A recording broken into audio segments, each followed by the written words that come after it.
Still in the show. So super fun. What a beautiful day. Yes. You could all still be out smelling flowers. It's so, so lovely. We also have Madison Dunham here tonight. It's going to be very exciting. We have two comedians. Yay! I know. Great Madison. And Kelly at the bar. Woo! Kelly's cool. So I was thinking about how it was so beautiful today and how we've had this weird spring. Remember we had that big hit of hot weather? And we all got a little weird really fast. We were like, I can breathe. It's really hot. It's like 63. I don't know. It's this funny thing. I like to say in Seattle that we are starting to enter the manic phase. And I hate to say it that way, but it's kind of what it is, right? So we're really sad in December and we're like, I don't think I have any friends. And if I do, I don't remember their names. Because it's 3 and it's dark and it's raining and I'm all alone and I really don't know what to do with that. And then we get to this part and you're like, it's like you emerge like a little flower from the earth and you're like, I like that. I love that person. I want to go to 50 barbecues with that person. I'm going to invite them to everyone. So I feel like it's a time where like sailing, hacky sack, hiking, food, like we just have to be outside and we have to be together. So I just want you to tell you, pace yourself, just, breathe and like use an eye mask, get to bed like around 10:30, even though it's still light out. But it is truly, Seattle does go through this really big swing and you can feel the pop, as people right now are starting to come to life, which is good. We have a happy side west. So on the theme of the Northwest, which is often where I go, tonight I have a special treat for you. I have a continuation of Bellevue versus Seattle. Are we ready for this? Yay! So I've done this theme many times. It's a fun game. Tonight, I want to say, sadly, I only have 3, but I'm a purist and it needs to be good, otherwise I'm not including it. I had 10 the first time around. I don't have 10 tonight, but I like to think about this sometimes. It makes me giggle. Okay, so the way the game works is I'm going to say a statement. And then the crowd will shout either Bellevue or Seattle at the end of the statement, okay? So there's 2 in a row that are on a similar theme, vastly different opinions about life. Okay, ready? Here we go. Oh, wow, look at all this ample free parking. I hope I don't have to park next to anyone. Ew. Bellevue. In a lot of places, let's be honest. And free parking, you're just like, what is this? All right. Why in the hell did they wipe out an entire street of parking to put in a bike lane and only leave 2 parking spots? And how come I have to now park 2 blocks away and for $12 an hour? This city sucks. I am moving. Seattle. There we go. Okay. That was a lot to say. Number 2. I'm going to the grocery store, so I guess I need to muster the energy to put on some pajama pants and slippers. Seattle. That's right. Oh, I'm going to the grocery store. I want to look cute. I think I'll wear these new Manolo Blahnik pumps and give my hair a little spray and touch up the lip gloss. I might meet a potential new wealthy partner. I mean, it's an opportunity. There could be lots of people that you need to look good for. Not Seattle. Okay. Next. Oh, I hope they don't bring that sad, nasty light rail to my neighborhood. I don't want a bunch of apartments and vagrants coming here. Mercer Island. Mercer Island. I'm not saying anybody's saying that. I'm going for stereotypes. As opposed to, oh, thank God they're bringing a light rail to my neighborhood. My home value is going to skyrocket, and I won't have to drive a car and pay for parking. Seattle. All right. So just saying, both sides are very different. As I was doing this work, I was doing some inner work, looking at my shadow side, which I would like to refer to tonight as my inner Bellevue. Okay, so there's parts of me that are very Bellevue, and I had to recognize that. I was laughing at myself recently in one of these, and so we'll start with the first one. I was like, yeah, that's definitely not cool, and I need to stop doing it. So, fortunately, back in August, I got a new used car. It's an 11-year-old car, but it has leather seats that heat. Okay, is anybody with me? Who is the genius from some alpine part of Germany who is like, do you know what I want? I want the Wohnwagen in the car. You're just like, yes, I do too. Why didn't I think of that? Why did it take us so long? So heated seats are like massage therapy. They're just the most wonderful things. So I love my heated seats so much. And this is me dealing with a little bit of shadow. So it's 8 a.m.-ish. You're getting in the car. It's 34 degrees. It's raining. It's blowing. You're already wet. You're already cold. You haven't been warm for like 24 hours. And all you want to do is get in your car, hit this heated seat button, and warm up. But there's a delay. And the entire time I'm waiting for my damn heated seats to heat up, I'm like, oh my God, it's so low, I'm so cold, this sucks. And I'm like, okay, Bridget, pull it together. So, being angry at heated seats, yeah,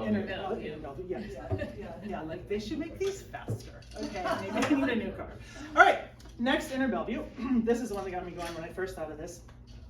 I go to a massage, and I'm like, yes, I'm going to massage. Best thing, right? Like, maybe every couple months or whatever I can do in my life. That's actually pretty frequent. But you go in and you start by complaining to the nice person, like, well, the shoulder's a little tight, my right butt cheek won't move, and my foot hurts, and they're like, oh, listening, you know.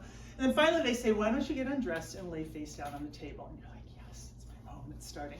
Because you know they're billing at $2 an hour at least, so you gotta take advantage of every second. So you get undressed, you get on the table, it's all flannel, it's all warm, and then what happens? They take forever. You wait. And you're like, I was really excited. Now I'm wondering, where the hell's the massage therapist? Like, I don't want to wait. I'm really annoyed. So I was thinking about how, like, my imagination is like, what are they doing? How long does it take a human being to get undressed and lay on a table? You tell me. 30 seconds at most? They're gone for like 3 minutes. I'm like checking their horoscopes, they're drinking tea, they're calling their mom, they're like massaging themselves. Like, I don't know what it is. Like, you're the one with the healing hands. Just get in here and calm me down. Okay, so that's my inner Bellevue shadow work. Me being angry at a slow massage therapist. Thank you. And I have one more, which is going to hot yoga. Privilege, obviously, a little bit expensive, very fun. I love it. It's like everything I need in one. And I have 60 minutes of my time I am giving to this. I want to get in, get a workout, and leave. And I want the time to be used well, right? I do not need a lot of extras. So I took yoga training. I know how it works. We are trained to tell a story that leads to a theme that works its way through the class, right? That's what you're supposed to do.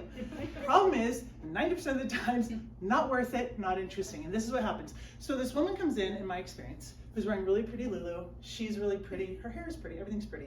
And she, I would say, I'm just going to say, has a little bit of pretty privilege. Do you guys know what that is? Okay. These are people who were pretty their whole damn life, and they're used to talking whether they're interesting or not. And that's how it works. And people just smile at them and listen. I'm aware of this. And I'm looking at her going, she's gonna tell us a story, it's gonna take like 3 minutes because that's just where she's at today and she thinks she's doing us a favor. And it's always something like, so I was getting my smoothie and I thought I heard Lulu, but it was actually Lola, and I grabbed the smoothie and I drank it and I was like, oh my gosh, I'm not being present. So guys, today we're gonna work on being present, and you're just like, why did you just tell me that? Everything about this is so annoying. So that's my shadow work in yoga, massage, and in my heated seated car. I am going to try and not be so critical. But I don't do the stories when I teach yoga. I'm just putting it out there. I'm like, we're doing this, it's going to help us this. Let's go. All right, so major theme for the evening is commonly repeated with me, but we're kind of taking a different angle. Tall girl. Okay, tall girl just has endless humor. I can't tell you enough. So tonight we're going to kind of head towards how I was kind of a gender bender well before that was cool, and not because I wanted to be, because no one could frickin' figure out what my gender was a lot of times. So I'm just putting that out there. Okay, so I'm tall. I think there are 3 genres of tall women. Number 1, there's like busty, booty, hips, large mass, you know, like very feminine, big, strong looking women. This is like Viking chicks, traditional African built women, but there's a lot of mass to them. And you know it's a woman because there's a lot of curves, okay? And then you've got like the supermodel skinny tall girls, right? So bless their hearts, everything looks great on them. Way to go, we're really happy for you. And they get jobs making like $600,000 a day doing clothing modeling. So good for them, we're really happy to hear about it. By the way, my theory is they are not actually a genetic advantage, or have not been, because if we had a predator trying to run us down, I've met these women, they have no muscle on their body and they would be eaten first. But they would not get eaten because there's nothing to eat. Everything about it just doesn't make sense. I don't understand tall, skinny women for genetic purposes, but whatever. Okay, so then there's me. Okay, so I consider myself in a different genre, which is the hyperactive athletic tall woman. Okay, so there's super athletic chicks. I just happen to be like a 6 foot super athletic chick. There's a lot of us in the WNBA, so 6 and up, we're super tall. I think I told this in the last show, but during the Paris Summer Olympics, I got a glimpse in a photo of the German women's Olympic rowing team, and I was like, there's my girl. Just thighs and like, and they were big and they were strong, and I was like, okay, so we're out there, we're useful, we can carry stuff, we can fix things, we can save you from burning buildings, and I've often thought about the fact that, yeah, there's certain, I'll just say there's certain purposes for us, so here we go. Okay, so let me just make sure, yeah. So the other thing about this, I'm going to admit, and I do get it, is that I carry a lot of yang energy. That's what we would say in yoga. For example, I'm currently doing comedy in front of you, and I'm loud, and I like to tell jokes. So I get that. I'm not just like a perfect little petunia flower girl, but I have been this way my whole life, and I'm not going to change it. And I do think I have a purpose. So like, you can figure out, would you have wanted me on your 3rd grade PE soccer team? Yes. Yes, right? So you're laughing. Okay. So in 3rd grade, I was so good at soccer. I was the best person at soccer. I was about a head taller than all the boys. So class picture, who's in the middle back? Right here. There was always some tiny little brat in the front with a sign, right? The little girl with the pigtails. I've done this before. I just wanted to palm her little head, bring the sign up, and be like, Miss Washburn's 3rd grade. Signs in the back row. That's right. We never get the sign. This time we're getting all the boys like, way to go, Bridge. You know. So I was really into recess, soccer in 3rd grade, to the point where I would injure other children. So I had to work on that because I was so excited, and I would just mow people down, and then I would score, and it was fun. So that was kind of what I was working with. So I had this kind of issue with being big from the very early start. I was also a 10-pound, 5-ounce baby, so it gives you that just from the very beginning. So I have a theory on why I exist and people think you exist. Number one, incredible cave people, right? We would have been really good at that. Like, so you had to run all day and like chase the prey. Then the women had to stop and make weed soup so no one died because we were probably starving. We had to have the babies, we had to take care of the babies, and still run and catch up with all the dudes who were just hoping to kill the woolly mammoths. So like, go ladies of the caves, you know what I mean? Like, I'm made for that.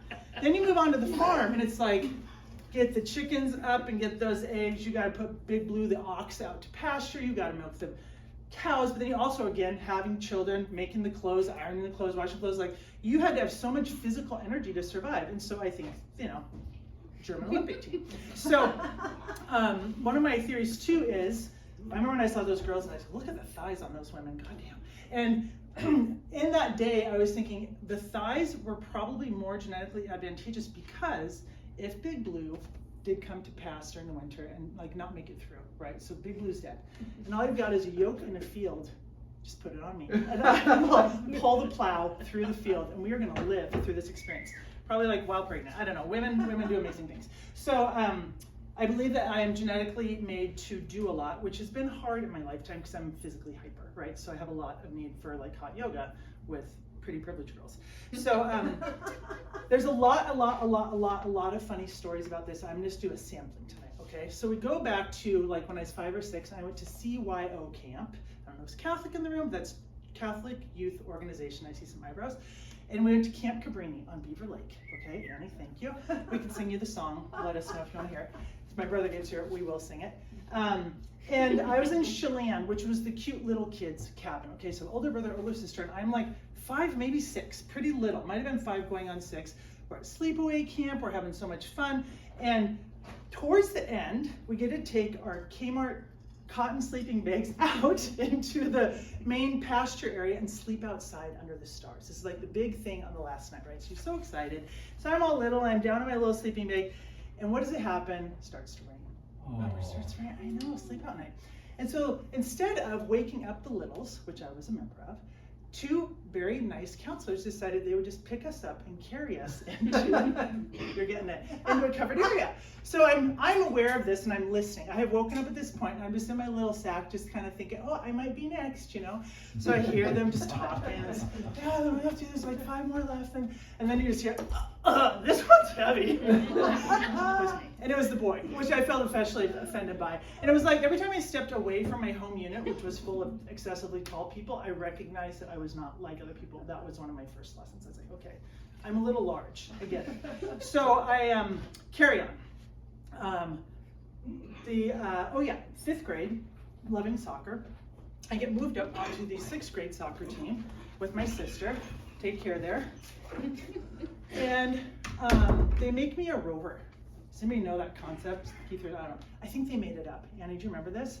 Basically, they didn't give me a position. I got to run wherever I wanted to. That was the plan. And I was so spazzy that I just covered the whole field. And my dad's favorite memory from my short period of playing soccer on this team was the other parents screaming to their own children, "Get the ball up, Bridget!" Because I would just kick someone, take the ball, and go score. It's always nice. So it goes on and on. So we get to high school and middle school. I am 6 feet tall by age 11.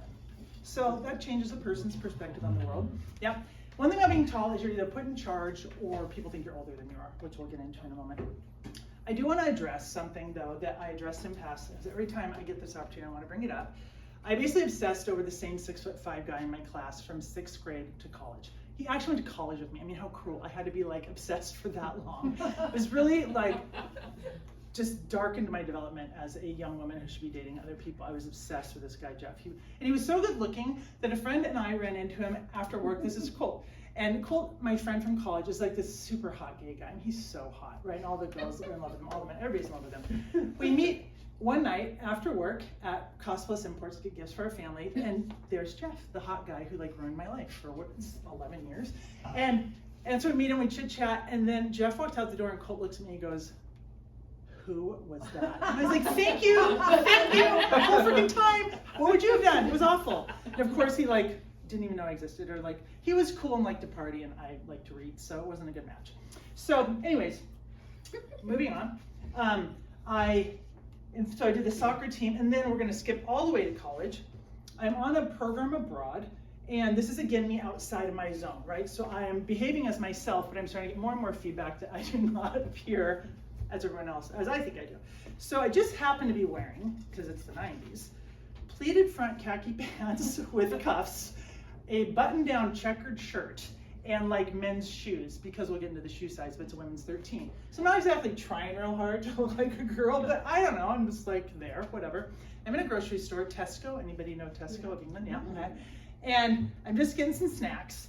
And this mom is there with her beautiful little boy. He's so cute. He's like 2.5, 3. And he's pointing around because he's learning. And he says, "That's a lady, that's a lady." This is what he's doing, "That's a lady." And he gets to me and goes, Mama, what's that? Kids, right? So the mom's like, "Oh, honey, no, that's a lady, that's a lady, right, that's a lady. Don't know what a lady." You know, they have that whole conversation. I, of course, was deeply scarred, otherwise I would not remember this. And I kind of was like, maybe I should change my clothes, you know? It totally blew my mind. Okay, so I had to traumatize a young child by not looking like a lady. And then keep in mind, though, if I was 5'5", none of this would happen. I'm just putting it out there. 5'5" chicks can rock their pleated khakis, okay?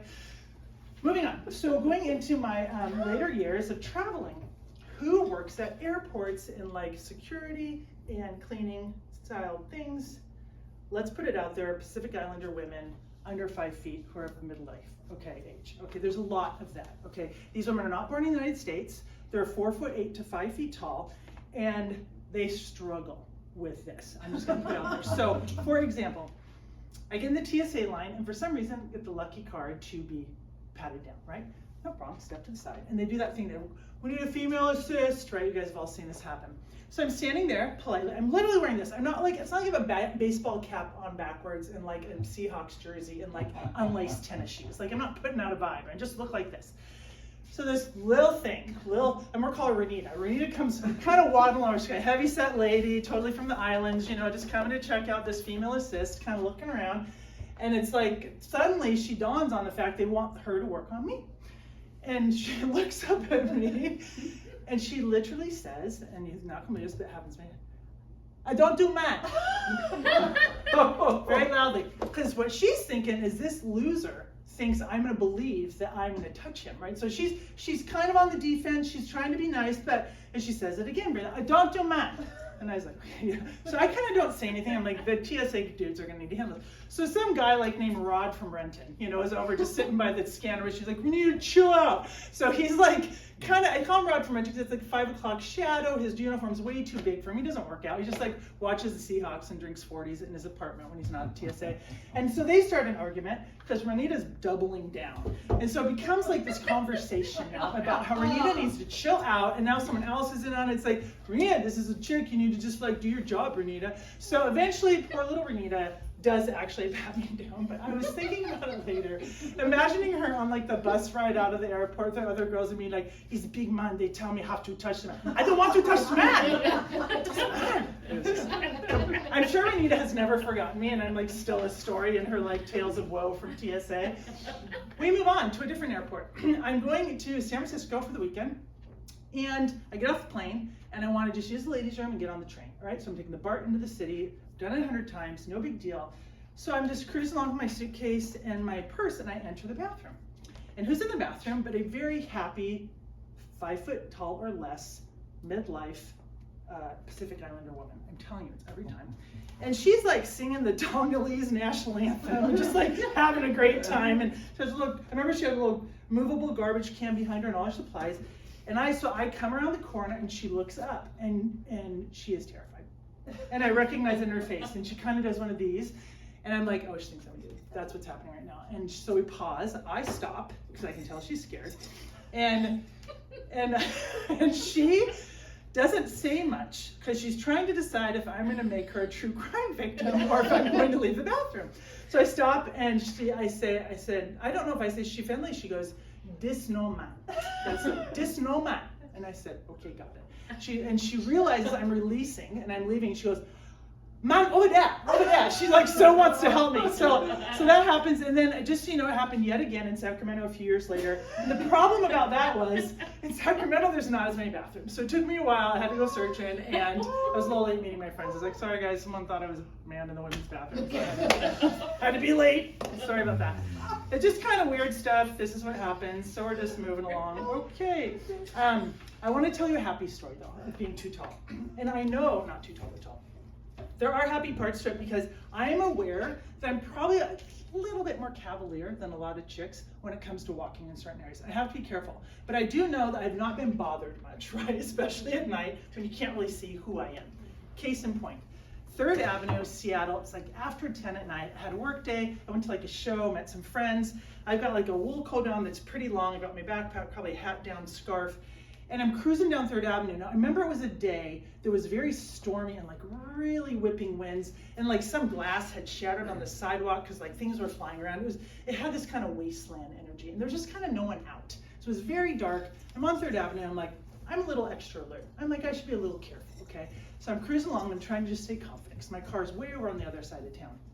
So I come to a bottleneck, which is a bus stop, the side of a building, and there's a man standing and leaning inside the building. He seems a bit out of it, probably unhoused, as we say, and he's not as tall as me, but he doesn't look well. And so I think I'm just gonna cut through the gauntlet quickly with confidence. That's my plan. Because there's also people in the bus stop area who also look a little like I don't want to hang out with them either. So I'm just like, I'm gonna cruise through. But as I approach, he starts to lean, right? Now he's starting to lean towards me, and he's getting like pretty close to my face, so I'm just kind of trying to make speed. But what he says to me is, "Hey buddy, can you tell me the time?" Yes, he thinks I'm a man. This is so good. So I told him the time. I was like, 10:30. He's like, thanks. And then I said, thanks, bro. And I was like, good. We're totally gonna survive this walk. So there are some benefits to being tall. And you get to date tall men, which is fun because they're cute. So there's my 2 benefits. I have so many stories. I'm just gonna I want to get to Madison. I will do just a couple more things. So I did have a guy I played Ultimate Frisbee with, showed up at a game, we became good friends, and he's like 6'4", right? He's a big dude. He played college sports, and one day, like months later, he says, "You know, Bridge," because you have to remember in my 20s, like times all this by a 3rd, right? Like it just, stronger. He says, "You know, man, or Bridge, when I first met you, I didn't know if I could take you." Tubby screamer, movie, or like, something fun. But no, he's like in hand-to-hand Mortal Kombat. I didn't know which one of us would die. And it's like, yeah, that makes sense, because that's a big compliment. Thank you. That was good. So, yeah, a little burly. So we'll fast forward to 2 more main stories, and then we'll get sweet Madison up here. So the feet are an issue. They're very long. And I used to go down, like so many people do. Back in the day, there was a Nordstrom Rack at 2nd and Pine. Anybody remember Nordstrom Rack? Okay, so it was this cavernous, large, kind of industrial metal building with so much stuff in it and so much space. You have to imagine much larger than our current Nordstrom Rack. It was just huge, and it was kind of this experience. You go in and you just go searching, and it was like going to an art museum. You could just hang out at the Nordstrom Rack. And the 2nd floor was solid women's shoes in large racks in rows. So it's just literally thousands of pairs of shoes, so many shoes. So I would giantess stomp, up to the women's floor. And the feeling I have in my heart is maybe I'll find a pair this time, right? This is where I'm at. So what I'm looking for is a pair of useful flats in a relatively neutral leather that are not too managed so that I can wear to work. Like that's the dream. That's all I want. I don't need anything more than that. I just want a pair of shoes that will work for like a little while. So I go up the stairs, and here I enter. First up, 6 and under, bless their hearts. They can go to the children's section, so I don't feel bad for them. Anyways, where there's actually cute feminine shoes. So, but there they are. It's just rows and rows, 6s, just so many 6s, all these different styles. You got boots, you got sparkly things, and they're in there giggling and all trying on shoes. Move on to the 7s, the 8s, kind of average size, even more shoes. I mean, there's just tons of them. 9s, 10s. I don't feel sorry for any of these people. They have a lot of shoes to choose from. Finally, you get to 10 plus, things start to thin out a little bit. So the 10s get a lot. 11s maybe actually get a couple rows. Then you get around to the back wall. Now you're on the back wall. So you've literally walked forever, because you're tall, and you get to the back wall, and there's an area, like half a row that's 12s. Okay, so 12s. And then you go all the way to the last corner. This is 13 and up. So it's like me and all the WNBA players, I'm sure in the back there. But it's not the WNBA players. Who is there? The gays. The gays are there every time. There was at least one, but they usually came in groups. And my sense was, it was like, let's go to happy hour and then go to Nordstrom Rack and try on heels, right? This was like, they're like in fantasy happy land. They're like, I'm gonna look pretty tonight. I'm gonna buy a pair of heels. So, you know, drag queens, whatever they're doing, I don't know, but they like to buy, in my size, women's shoes. So it's like, I know what's gonna happen. I'm gonna start looking for a practical pair of flats, and they're gonna be like, oh, honey, you don't want those. They always had to involve themselves in what I had going on, which is already kind of embarrassing and painful enough for me. And they always brought me over, like, you know, a satin peak pump with like a 4-inch heel, like, try these on. And of course I have very muscular calves, and they're like, oh, I love it. I'll show them, no, that's not look great. That's not the vibe. That's not the vibe I want. And they're always trying to encourage me to get a little more risky. So I'd play with them for a while, but yeah, it was not like a real encouraging moment. And I also would try to explain to them, it's like, you have to understand, like, if I'm 6 feet already, being 6'2" doesn't help. Like, that's not gonna like make me more attractive, actually. It's not really good. So anyways, I would then like stomp my way up to the men's shoes, which is a whole nother trauma of trying to find a men's shoe that didn't look quite like a men's shoe. It was narrow enough. Anyways, you know what, I have to tell you a happy story. Someone in fashion, like 10 years ago, decided all women deserve ballet flats. Women in the room, are you with me? Yeah. Suddenly there's this proliferation of ballet flats, just a simple leather shoe that fits your big, I'm wearing them. And they started, by the way, I've had these for like 8 years, because that's what I do with shoes. And they just started making them in 13s all of a sudden, and they fit. And I was like, I haven't been in Nordstrom Rack in years. I just buy my little ballet flat. I know. You know, at some point there's peace. That's what we all look for. I write a new set every time. That's why I'm looking at my notes here. All right, so the last thing I just want to share with you, besides people in stores asking me for help when I was 11, which was a little traumatizing, or men hitting on me when I was 11 and 12, which was also traumatizing. One last story about being tall right now. My nephew is awkwardly tall, bless his heart. He's 12 now, and he's almost as tall as me, which is not on par with the ladies in the family, but he's trying. The thing is, he's gonna be like 6'7". This is my family, 6'7", 6'8", 6'9", very tall. Huge mitts of hands, big wide feet. He's like the big, like he's not gonna be the lithe little soccer player. He's gonna be in the band playing an instrument during the basketball game. No, maybe he'll play basketball. He's lovely. So he is a great example of people thinking you're older than you are because you're tall. So they're at the airport one time, my brother and his family, SeaTac, waiting to go somewhere. And Max just like playing around. My brother's watching him, and there's people coming. We'll see if they belong here. And there's another little boy. So Max probably 3, maybe, right? He's a little bit verbal, but he's not that grown up yet. And there's another little boy who's like 5 or 6, but he's actually almost smaller than Mac, right? So he's a tinier kid, highly verbal, really quick. And he has a collection of dinosaur figures that he's super excited about. So he sees Mac and he's like, boom, playmate, this is gonna be awesome. So he starts showing, he's like, I got the T-Rex, and I got the Brontosaurus, and they talk, and this one's Fred, and this one's Bob, and he's just talking, and Mac's kind of like trying to track it, apparently. I wasn't there. And at some point, the kid is looking for feedback. And so he's like, cool, right? Like he says something to engage. And apparently Mac pointed to the furniture and went, chair. And the kid was like, huh? And he looked at my brother and goes, is he okay? So, you know, Mac was giving it all he had, but all he had was a chair. So this is one of the big body, brain not quite there with it kind of moments that can happen to young tall people. I have a very special treat for you. Thank you for going on that journey with me. Tonight we have the amazing and the talented, and this is 4? It's the 4th time. Fourth time. So this is the 8th Quiggy Comedy Hour, which is super fun. Madison Dunham is the salty taste you need right now after the sweet candy of my set. Everyone give it up for her.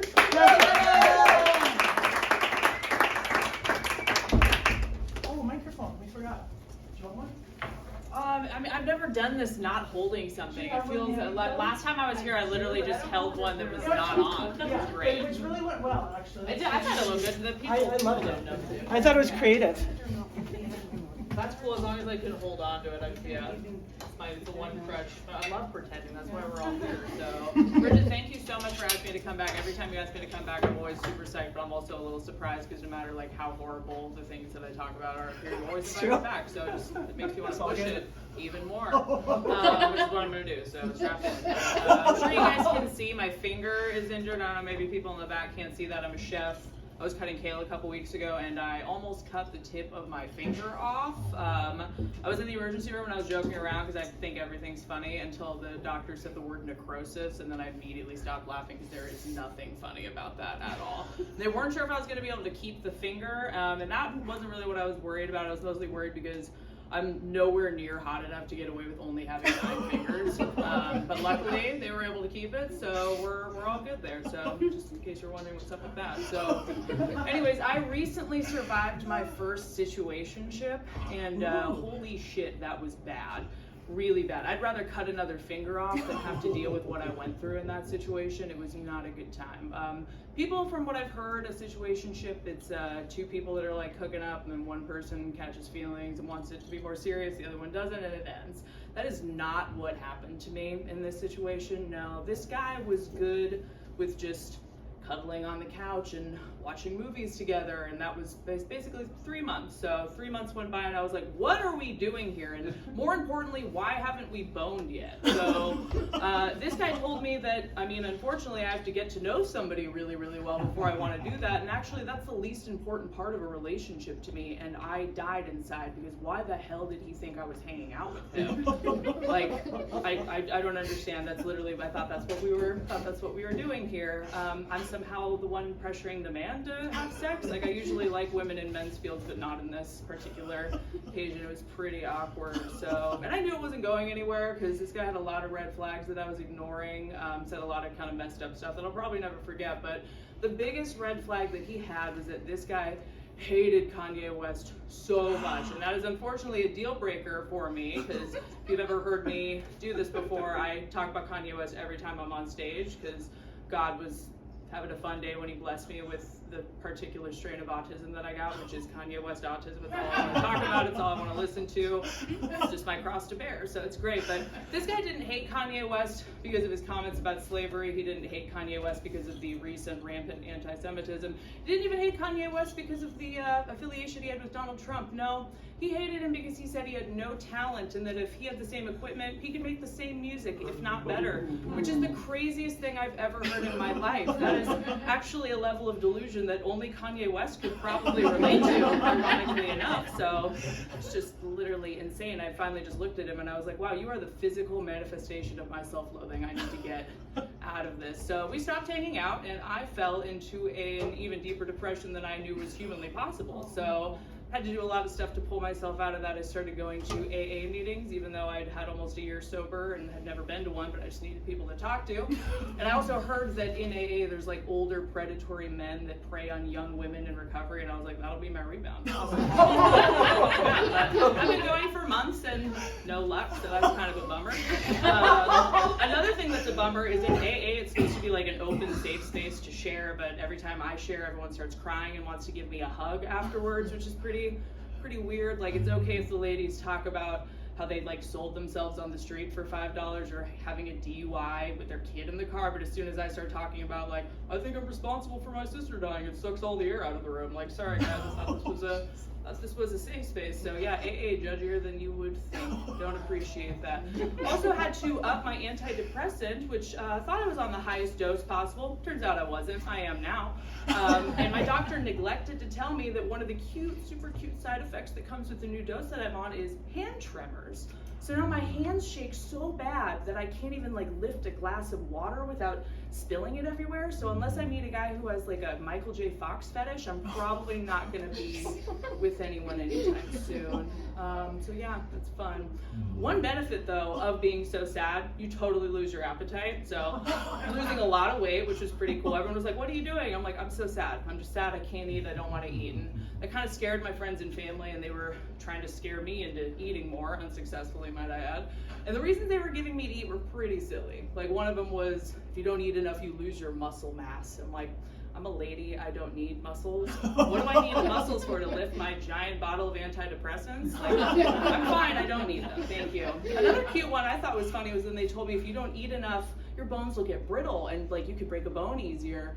Personally, I wouldn't mind breaking a bone because if you break a bone, they give you painkillers, and in the addiction community, we call that a free lapse. So I'd be more than happy and welcome that. Truly, yeah, no. So my favorite one that they told me though was, Madison, if you don't eat enough, it's bad for your heart and you could die, as if that isn't the whole end goal of this process. So joke's on them, that's not scaring me into eating anytime soon. And also, I'm like nowhere near as skinny as I want to be, if I'm being perfectly honest. It's like a horror movie under here. Like monster movies are really popular right now, and I could probably save a special effects team so much money if they just made one about me in a bikini. You can just call the movie Yikes. People would love it. It'd be a great movie. So obviously, struggling a little bit, not doing so hot. But things, things could be worse. Things could definitely be worse. I have Googled whether or not I'm having a nervous breakdown a few times, and Google's a little confused about that because they just keep on telling me to call a hotline and saying like, love yourself, talk to your loved ones. I'm like, Google, you don't even have a soul. Stop pretending like you care about me. I'll tell you the same thing that I tell all my loved ones. Mind your business and let me die in peace, please. Thank you. Google doesn't respond to that either.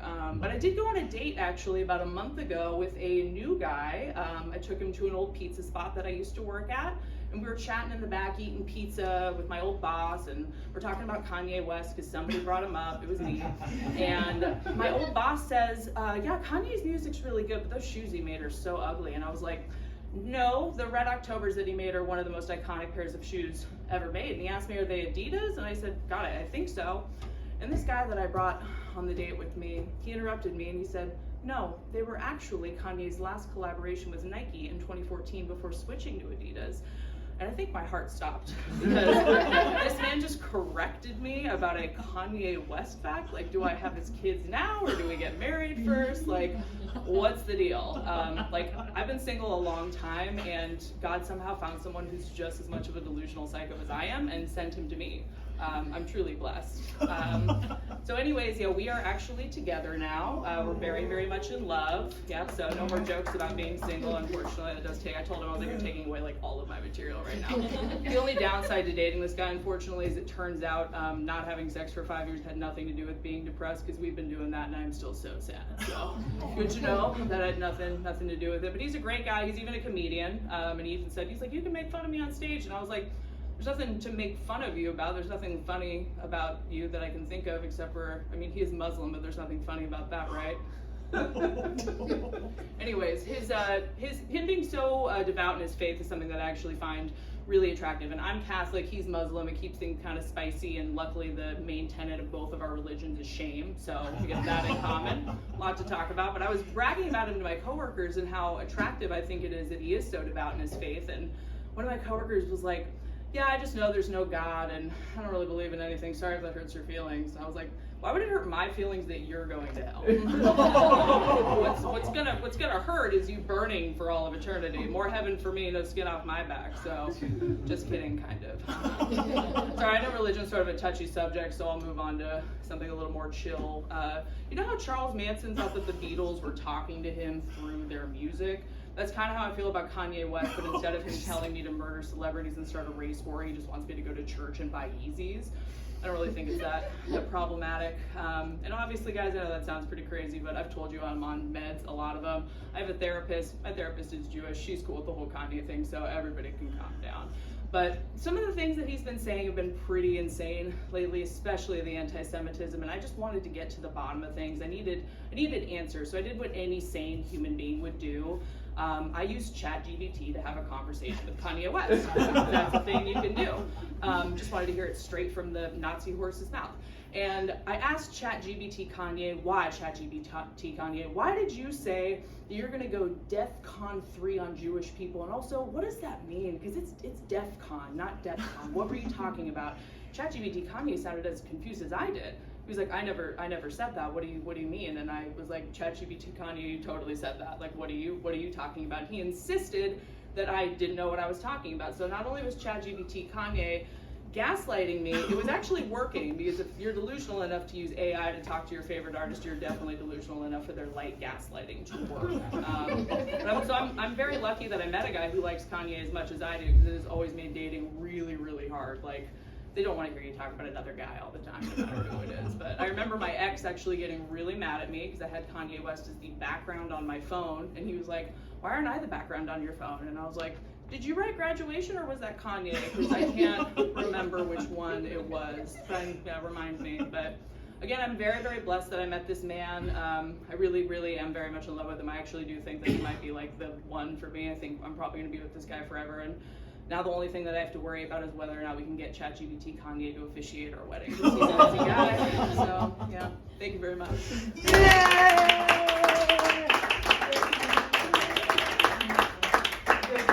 You definitely pushed it to a whole new level. I'm proud of you. You know, artistic challenges are important. Oh, yeah. I'm gonna give you guys one more hand. Okay, thank you. One more hand of applause. I just love that you talk faster than me. I'm like, thank goodness someone does. So I have another story. Can I get a time check from whoever? It's like 10 till. Okay, perfect. Awesome. Okay, I'm grabbing my guitar. Okay. Nice. All right. So I just hit the guitar in a place you can throw it into, but we'll just work with it. So I'm sure you've all heard the concept that nothing rhymes with orange.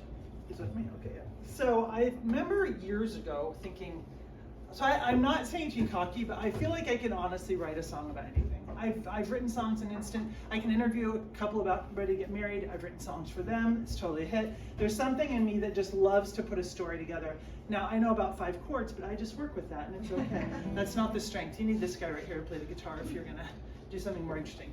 So I decided to write a song about oranges, because I know I could rhyme with orange, and that was my creative inspiration for this song. So what happened was I tapped into some sort of vein inside me that is very addicted to oranges. And I had to channel that, apparently. So I feel like this is like a grunge song. And it's like someone could be singing about heroin, but instead it's me singing about oranges. I was imagining Eddie Vedder would sing this really, you need a gravelly baritone for this song. The song needs a different artist, but it's me for now. So that's who you're gonna get. So with that in mind, let me have a quick sip. This is my song inspired by the word orange, okay? Here we go. And also I'm using the chords from Solitary Man by Neil Diamond. I realize. It's all just a mishmash. We grab things, we use them, it's okay. Can you do one more pop? Ice water.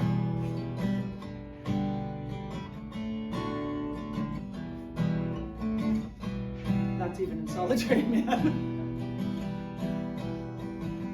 Juice down my chin feels like a wind to my soul. 8:25 and now I really have to go. Probably should take a break from this sunshiny treat. Have a sandwich, drink some milk, eat some meat, but oranges are so good. Oranges are so good.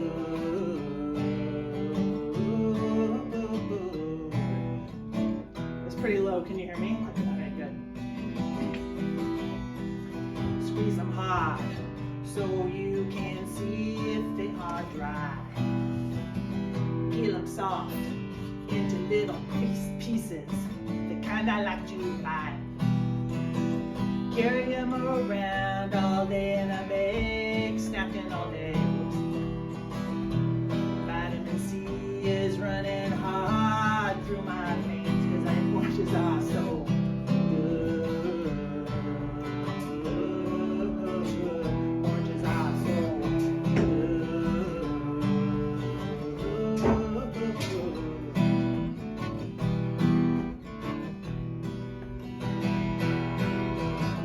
Kids love them, moms love them, nature's package treat. Slice them up for soccer, halftime so sweet. Give them out at Christmas, make a pilgrimage to Spain.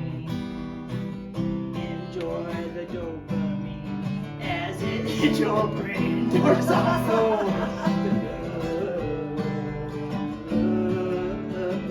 Oranges are so. There you go, sing it. Yeah.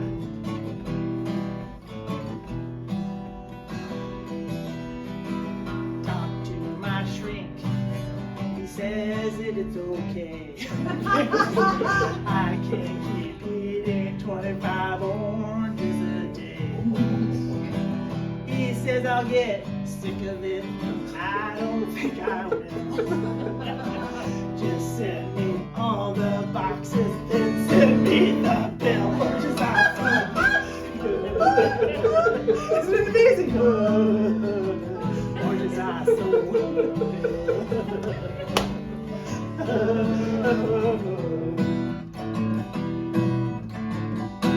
There you go.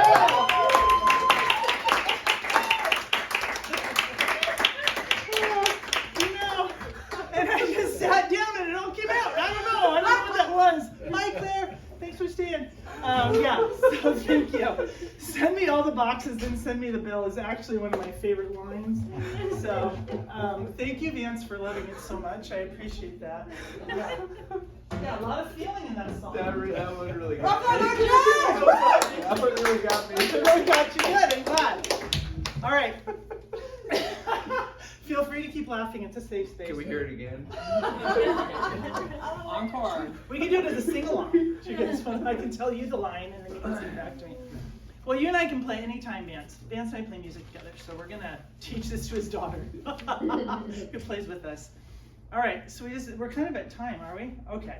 I have one more story, but it would take about 10, 15 minutes. Are people wanting that? Are you ready to wrap it up? How do we feel? We started a little late. Annie thinks I should wrap it up. She's fine. Mom, you're good, aren't you? She's like, no. If anyone wants to help, Mom, just stand in the back. Okay. This is the ultimate being mistaken for a guy story, so I must tell it tonight. All right.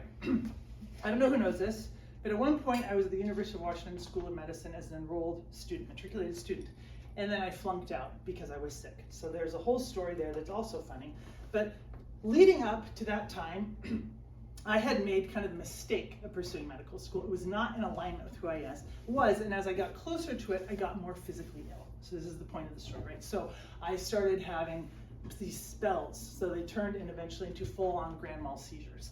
And I wasn't able to get them to slow down, and I entered med school anyways, and that's a big reason why I flunked out. So I couldn't really use my brain. So I leave medical school. It's a bit of an ego dip, okay, when you flunk out of medical school. To just add to the twist, put a little lime on it, I went and worked at the taco place across the street from the medical school and had to ask my former classmates if they want pinto or black beans. So, you know, things shifted for me, to say the least. So in all of this, I start on a great journey of self-discovery. And in it, I recognized that was not a great choice for me, med school, letting it go. It took a long time, but I got to let it go. And I started getting into the guitar, which was great. I started making different kinds of friends. And at one point, I even shaved my head. So this is part of the spiritual journey I went on. So 9/11 was 2001, so to be like March of 2002. Shaved all my hair off my head. Was just going through a lot, working like $7 an hour barista jobs. People were stealing our tips. You know, it was really tough. So there comes June of 2002, and I've kind of like really had it at this point. Trying to turn things into insurance, not paying for them. I'm just like the anger is just like kind of coming out of the skin. So one night, it's June, we're heading towards, this is the manic time, when the nights are so long, and I'm really, really angry. So I start I've started a process already of trying to hear my inner world in order to heal myself. It's going really well. So in that moment, I think, what is it I need to do to feel better? Go to Old Navy and try on clothing. Don't ask me why, but that's what I got. So I'm trusting it. So I'm down in Madison Park, which is 43rd Avenue, going all the way now to 6th Avenue in Seattle on a Friday night in the middle of summer. So I start this journey on foot. My sister is in a much better place than me. She has a cute boyfriend. She's cute. She's got a job. Things are going really well for her. And she intercepts me. Now I'm wearing like dirty khakis, a fleece with a hole burnt in it because I worked at a summer camp. My shoes are dirty and I have almost no hair. So I'm looking a bit unhoused myself, okay? So I'm on my way on this journey, and all I want to do is walk to Old Navy in downtown, which would be like a 30-plus block walk, right? So Annie intercepts me. She's like, what are you doing? And I'm like, I'm walking to Old Navy to try on clothing. And she's like, no, you're not. I'm driving you. And it became this interchange where I'm like, I cannot get in your car. I'm seething. I need to let all this stuff out. And she's like, get in the car. I'm going to drive you. So she's my older sister. I get in the car. And it literally feels like I'm inside of a 500-degree sauna. Like, all I want to do is get out of the car. But she gets me all the way to 12th Avenue. And I'm like, I've really had it. Please let me out. So I do.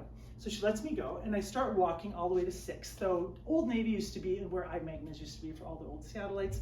It had an escalator. It was a little bigger. So I go to Old Navy. I go up the escalator. I pick out a bunch of clothing.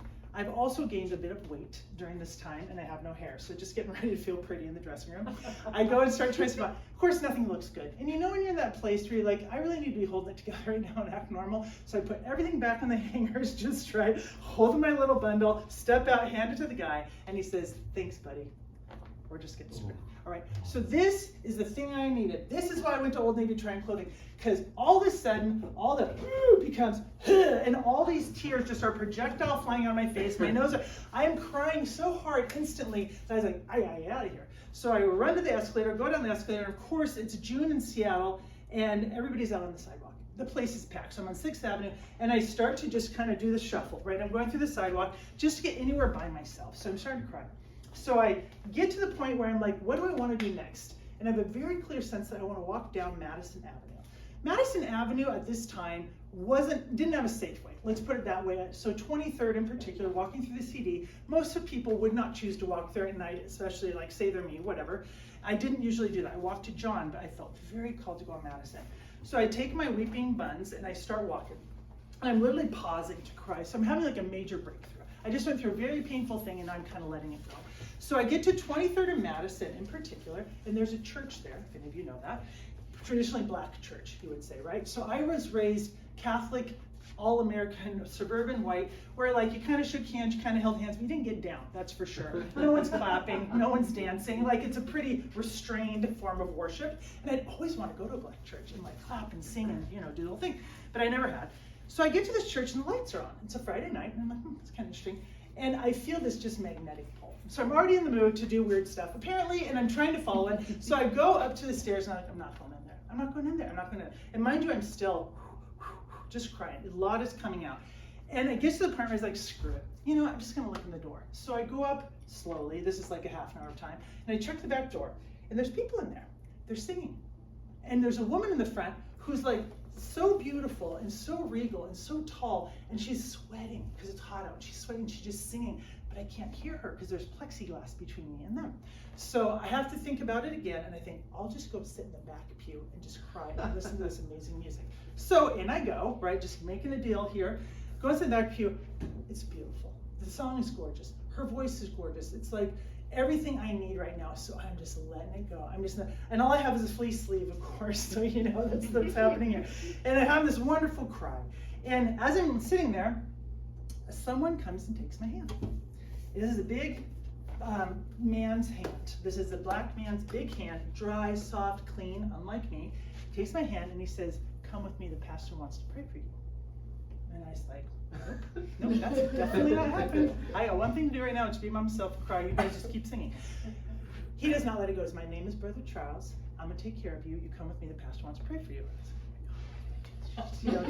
So instead of being like, sounds good, I literally did this. And I start walking with this lovely man who starts to feed me Kleenex. Wise guy. And I'm like, oh, well, this is interesting. I would like some of that. We come to the front. And there's probably 8 people. So now I'm standing in the middle of everybody. Okay, the woman's singing. I stand there. They all continue to sing while I stand there, and Charles feeds me Kleenex. And then eventually we're invited to all sit down. So I get to sit down. Charles has a box of Kleenex for me, and he sits right now. This man is in a full suit. Everybody's dressed up. They look fantastic, and I look terrible, and I just look a little dirty. And the pastor says, he wants to talk to me. So Charles, the pastor wants to talk to you there. And I was like, so I'm still crying. Like, I'm not really verbal. You're crying so hard you can't really talk. So I get up there, and he says, son, what's your name? Oh, no kidding. Now, this man is about this tall, okay? So, son, what's your name? And I said, Richard. He says, Richard? And I said, Richard.